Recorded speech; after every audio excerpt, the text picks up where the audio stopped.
যুক্তরাজ্যে UK Bangla reporters ইউনিটির উদ্যোগে আন্তর্জাতিক নারী দিবস, বাংলাদেশের স্বাধীনতা দিবস ও পবিত্র মাহে রমজানকে সামনে রেখে আলোচনা সভা, সাংবাদিকতা প্রশিক্ষণ ও ইফতার মাহফিল অনুষ্ঠিত হয়েছে। শনিবার বিকেলে পূর্ব লন্ডনের একটি রেস্টুরেন্টের হলরুমে আয়োজিত অনুষ্ঠানে সভাপতিত্ব করেন সংগঠনের সভাপতি ও বাংলা মিডের বিশেষ প্রতিনিধি মোহাম্মদ শাহিদ রহমান। অনুষ্ঠানটি পরিচালনা করেন সাধারণ সম্পাদক ও এবিসি বাংলা নিউজের সম্পাদক আব্দুল বাসির। প্রধান অতিথি হিসেবে উপস্থিত ছিলেন টাওয়ার হ্যামলেটসের স্পিকার কাউন্সিলর সুলুক আহমেদ।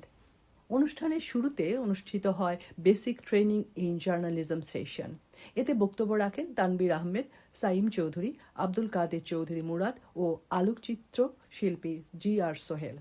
এছাড়া স্বাধীনতা দিবস উপলক্ষে ৭১-এ বাংলাদেশের স্বাধীনতা যুদ্ধে প্রবাসীদের ভূমিকা শীর্ষক আলোচনায় প্রধান আলোচক হিসেবে বক্তব্য রাখেন বীর মুক্তিযোদ্ধা ফয়জুর রহমান খান। আন্তর্জাতিক নারী দিবসকে সামনে রেখে ব্রিটিশ বাংলাদেশি নারীদের সংগ্রাম ও সাফল্য নিয়ে আলোচনা অনুষ্ঠিত হয়। পাশাপাশি রমজানের তাৎপর্য, জাকাত ও ফিতরা বিষয়ে আলোচনা হয়। পরে দোয়া ও ইফতারের মধ্য দিয়ে অনুষ্ঠানের সমাপ্তি হয়।